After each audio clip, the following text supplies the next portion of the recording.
What happens if I train my people and they leave? What happens if you don't? What if you don't and they stay? Brett Chittum here with Lawrence Systems, and I'm here with Jason Slagle, CWR. Sorry we missed last week, or this week, I guess, because we're recording on the day we normally release. And I was at a conference last week and we didn't actually get a video recorded, so we skipped a week.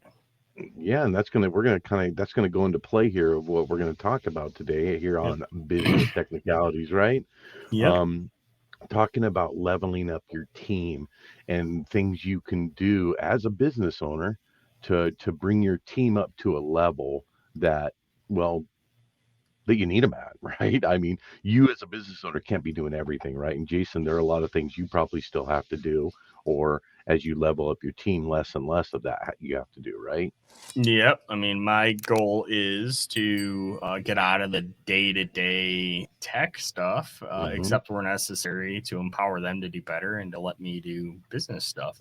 So there's definitely been some growth and stuff that's had to happen here. And I think it's a good topic, especially coming off of this conference So I was at the inaugural MSP Geek Con last week. I was one of the organizers of it. Man, we had a really good time. Tom and I, we noodled around actually doing Business Technicalities live with him and I about the conference, at the conference. Then we realized that none of our setups to do streaming are set up to go to the Business Technicalities channel. So I'm actually going to fix that. I'm going to work with Tom to get the graphics and stuff so that I can do it off of my restream. Well, I'm sure there's a way we could actually set up the stream on this too, but we'll have to figure that out. Some way to go live. I think going live at events is actually kind of cool. People it's awesome. What you're doing. 100%. We'll do it like before. So I think you, Tom, and I will be at Secure next week, right? So correct. I would propose that if we could get this video out this week, that could be fine, and then maybe we just try to go live next week from Secure. We'll see. Absolutely. Yeah, I'll try to. We'll get this one out. We'll push it this week so we have something to do on next Tuesday morning. Well, heck, leveling up your team. You don't want to be all the one having to do everything. So, you talk about, because we went over, prior to us recording was, 3 different things that we wanted to discuss in leveling up your team. And the first thing was career path, right? And the importance of a clearly defined career path. Yeah, it's interesting because for a long time I didn't think this was a huge deal, right? But the older I get, the more I realize that, man, I wish I would have had this when I was younger in my career, right? It's like my career path, moving through my career essentially was to hop jobs every. I spent 6 or 7 years in my very first job after the ISP got sold, which later became CNWR for what it's worth. After the ISP got sold, my career progression was basically just to hop jobs every 3 years because that's how you moved up, right? There wasn't a good career path or career progression defined in any of the places I worked. So, to move up in the world, you just move to a new job. Right. Not a great thing. It's okay. So to be fair, there's absolutely nothing wrong with that. Yeah. And we have, right, and as we'll talk about here today, we start talking about career progressions. We're going to talk in the MSP world about, the technical side, the tier 1, 2, and 3, and it will 100% be the case as we grow. I'm not going to have room for every tier. I'm not going to grow quick enough for every tier 1 person to make it to tier 3, right? So some of them, the career progression will likely be they'll have to go elsewhere, and it's sad for people to go, but it's also sad to hold them greedily in your organization because you don't want to lose them, right? So we grow people because we want them to succeed, right? I've heard the old adage, and this good chance this is what your editor picks out is the thing to poke in there. What happens if I train my people and they leave, right? I've heard said, and then the corollary to that is, what happens if you don't? Yeah, right. It's 100% true, right? It's I've been in positions where they're not willing to spend the money on you because they're like, well, you're just gonna leave and go find a new job. It's like, well, make it so I don't. So basically, you telling me in a that positive way, though. Don't make it so you don't, that they don't understand and they become a problem in your business. Yeah, I mean, what you're telling me when you tell me that is you realize that you're undervaluing me, or you Mhm. will be undervaluing me if you give me this training, and you're not willing to fix it. So you're not going to train me because you're afraid, because you're not going to, adjust my value appropriately, that I'm going to go find somewhere that actually values my skill. And I don't know, not a great look, honestly. We Well, have, go ahead. no, I was going to say you obviously based, and I think a lot of business owners, you base your past experiences on, you take that and you use it to improve what you're doing now. And Yeah. so I think you were gonna talk about what I'm going to bring up right now, right? Yeah, for sure. I mean, we have a very defined career progression that kind Hmm. of goes through the 4 levels here. There are more, right? And I've kind of anonymized this data a little bit here, right? But like we hire at the top, I'll call it the top of the funnel, right? We'll use a sales term here. And we Right. tend to try to hire tier 1 people, and we don't want them to necessarily have any experience. We'd prefer they have a degree in technology or engineering or something. You'll see that split there at the beginning where it says technician or engineer. We will Right. only call somebody an engineer if they have a degree in engineering. Right. I Makes sense. My degree is in computer science and engineering technology from the University of Toledo. I don't have my ring on, but I have a pinky ring because I have actually taken the oath of the engineer, right? Where I agree to not build bridges that will kill people. If I'm Hmm. building bridges, we're all in trouble. But I do technically have the skills to do the dynamics and statics to calculate how a bridge is built. That's But awesome. we basically agreed to do no harm, and so we have a good chunk. I'd say a third of my, or 2/3 of my staff is graduate with the University of Toledo Hmm. from the engineering discipline, and those people get called engineer. If you're not an engineer, then we call you technician, because Hmm. in the states it doesn't matter as much. Outside of the states, you're not actually allowed to call yourself an engineer, and I think some U.S. states are the same way. But we provide this as a career path, and Hmm. we basically indicate, here are the levels and here are the things we expect you to do to be considered for the next level. And if a position opens up and somebody has completed all of those things, then we interview them and we look internally. And my goal is to never hire. At the beginning I had to, because I just didn't have enough people to do it. But my goal is to not hire tier 2 and tier 3 or tier 4. I guess the bottom would be. Right. I don't have any of those yet. That's Matt and I guess, at this moment. But the idea would be to promote people up through the ranks, and Right. hire at the bottom and build people. Because I find that if I hire tier 3 people, tier 2 people generally, the ones I have worked out pretty well. But a lot of times, if they came from an MSP or an IT services space, I have to unlearn a lot of bad habits. Right. Right. Uh, I've yeah. seen that in my old industry of insurance. Hiring people with no preconceived notions. Mm-hmm. I used to, I've hired my better employees were the ones that I was able to bring up into the fold, right? Yep. Um, there's no, hey, we didn't do it this way at my old place. Yep. Yeah, right. So So, we have this thing here, right? And it's like, we tell people how many certifications and how many billable hours, right? So we hmm, basically gate them, but that 2,000 billable hours gates them for a year, basically inside of tier 1, right? Because yeah, they have to, there's soft skills and stuff that are really hard to quantify here. But then, we ask them to pick up a couple of certifications, and we'll guide them down the path of what certifications we use. Because selfishly, I push them down the certifications that have industry benefit to me. hmm, Various partnership programs with various companies like VMware or Microsoft require people to have certain cert levels. So, if people don't know what they want and don't know where they want to focus, I will definitely tell them where I have a need and, push them right, down. But it kind of segues into the second half of this that we wanted to talk about here, which is the training. And right, one of the important things, you probably pull that down, honestly. One of the right, right. They important, want to see us anyways, right? yeah, one of the important things about this is that, if I'm going to ask you to go do these things, I need to support you.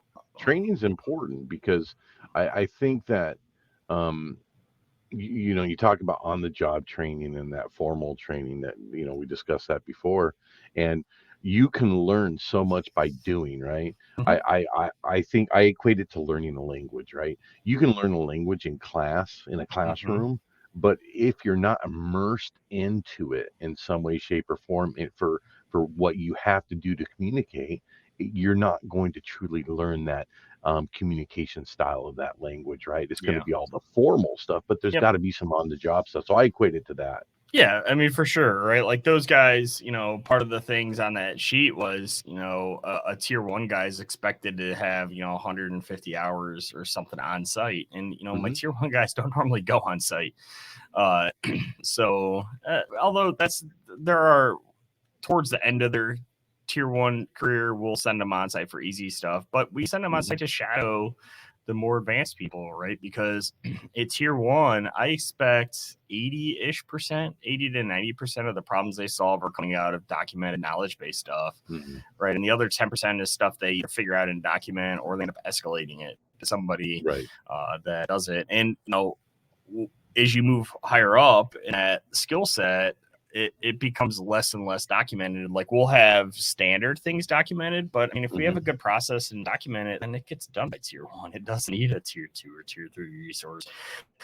So, those people, they need to learn. And one of the biggest ways that they actually learn is by shadowing and, working through troubleshooting skills. Cause I honestly think there's two classes that colleges fail by not teaching. One is a class on how to properly use Google. So much of my career is just spent knowing the right search terms and the Google dorks and the like negative terms and all the other stuff you add to get to the thing you're trying to get to find the answer you're after. And, that's a skill set that's developed over a long period of time. Right. And the second is, the scientific method. I see so many techs, young techs especially, but techs of all breed that take a very shotgun approach to troubleshooting. Change 8 things and then you're like, oh, it's working. Okay, well, what fixed it? I don't know. I changed 8 things. Okay, well, then you don't. Did you fix it, or is it coincidentally working? Right. When I troubleshoot stuff, and as we educate people here, we really kind of lead them down the road of the scientific theory, or where you form a hypothesis and then you test the void hypothesis. You propose that something's going to change. You change one variable, you observe the outcome, and then you iterate from there. There are techniques you can use like binary division. Like, okay, if I change this thing, then I'm going to eliminate half the possibilities. So now I've just cut the number of things to test in half. Things like that are invaluable skills, I think, for troubleshooting. We try to get some of those things on the job too. There aren't really good classes. Maybe there are now.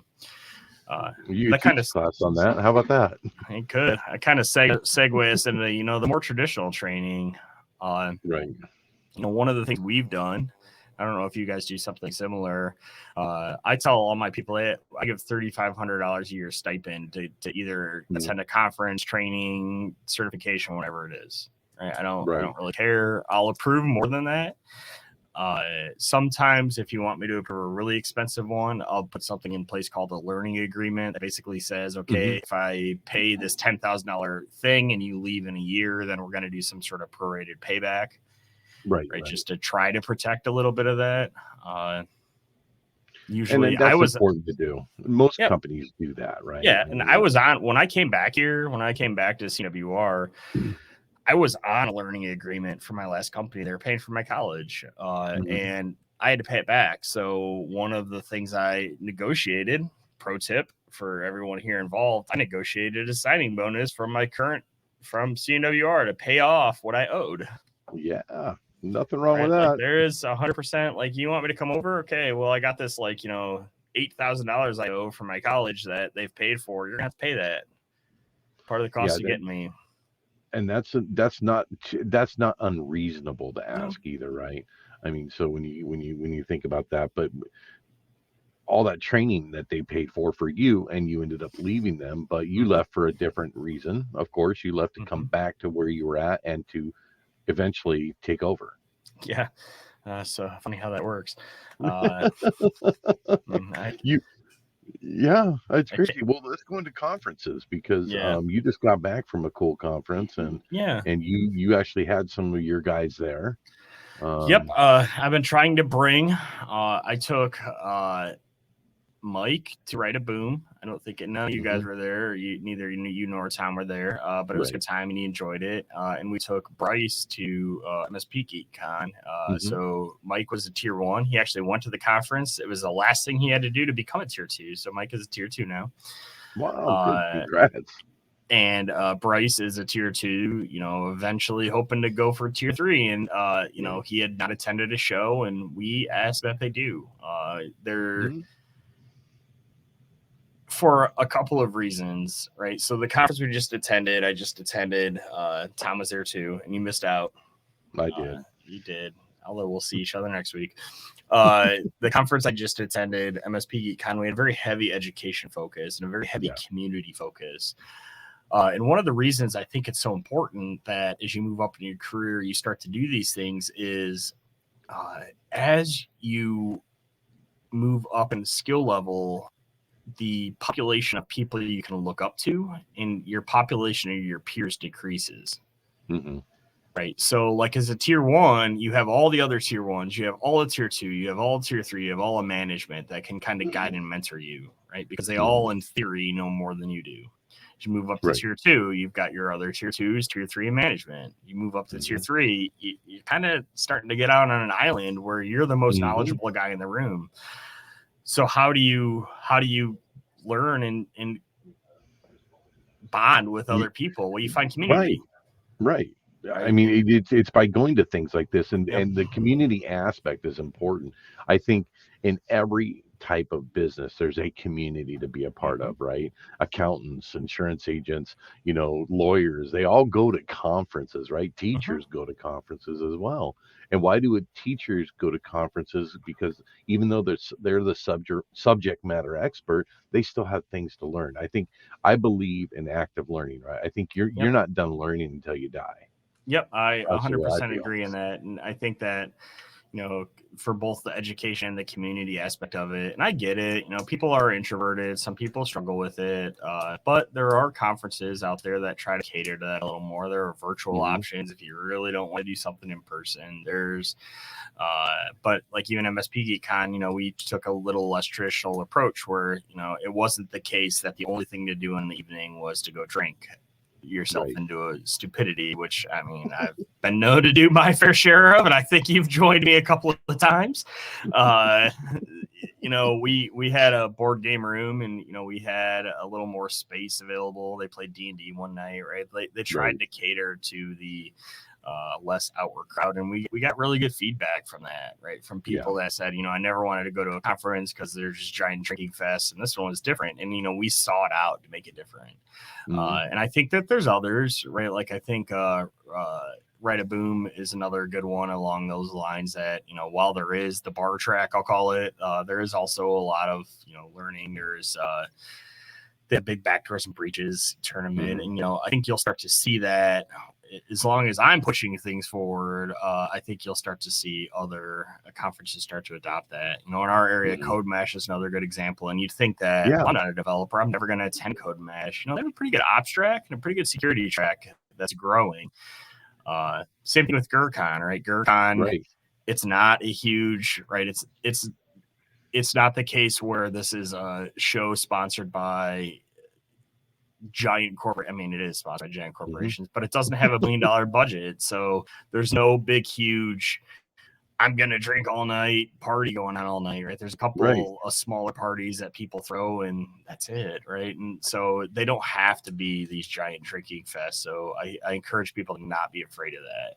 Well, I went to a CMMC conference, and it was, probably 120 people there. And of course, CMMC is the latest and greatest for NIST 800, 171, and all that. But that I hear. It's interesting. We'll have to talk more about that at another time.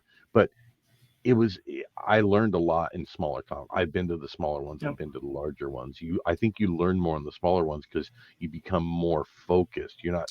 It's not overbearing.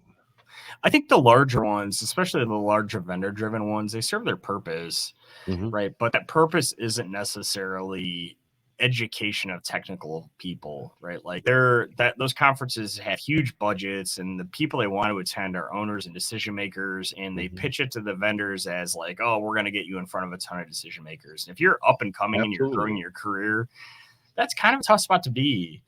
Right, it's not the talks aren't necessarily targeting you, right? There's some sales talks, like I have a new sales guy starting here in 3 weeks, and he's going to go to connect with us most likely, and he'll pick up a lot there as a sales guy, but on a technical track, I don't think there's much to learn there. Right. Well, I think, so let me back up here with these conferences and you requiring your employees to do that. Can it be anyone, or Yep. do you want to specify? Nope, pick. Okay. I will ask, right? Like, so we've been, I attend a lot. I'm attending probably about one a month this year. I don't know why. At some point I probably ought to figure out why I'm doing that. I enjoy it, and it helps our standing in the community, I think. But it does. I never thought I'd get sick of travel, but it's starting to wear on me a little bit. So there's usually ones that, if I'm going to one, I'll often ask if anyone wants to go along. And then there's certain ones that we kind of push people a little bit towards going on. I don't think anyone's coming to Secure with. Well, I know no one's coming to Secure with us, just Matt and I. Right. I have Brett coming to the Ingram Micro one his second day of working with us, just because I'm required to go to one of the Ingram events a year, and it's in Cleveland. So I'm like, oh, you're coming with me. The more education-y ones, I'll try to bring at least one person along. Yeah, it's important. I think when you're talking about leveling up your staff, is getting them educated, getting them ingrained into the community, right? And I think the conferences is the best ways to get people ingrained and have a sense of belonging, right? Yep. I know in my younger days, when I got sent off to go to some conference, I felt like, oh, my company cares. I mean, they want me to learn. And it's true, and I think it's important to feed your employees what they're craving, right? They're craving. Yeah. I mean, in some way, shape, or form, they're craving to belong. They're craving to learn more. Hopefully, if they're not, you have the wrong employees. So, anyways, what final thoughts do you have? I feel very passionate about this, that like you owe it to your employees to better them, and don't be afraid that they're going to leave. You know what? Like, being known in the industry is the one that produces great employees that go elsewhere and that can mold employees. There's nothing wrong with that at all. So, take care of your people. That's absolutely, take care of your people. And if they go, you've either done your job well. In most cases, if they go on their own and their own accord, you've probably done your job well. Yep. And sometimes they come back. So, like you. Look at me. Well, actually, I came back to Tom too. I did leave for a brief period. Yeah. I came back to Tom too. So I flew the coop, but flying the coop the grass isn't greener on the other side. It is. They have spray paint. I love it. All right. This has been another episode of Business Technicalities. Like and subscribe, please. And like Jason, I'm going to say it this time, if there's something you want us to talk about, let us know in the comments. We actually do read those. We get notifications when they come through. Let us know. Cool. Have a good one, guys. Talk to you later. See you. Bye.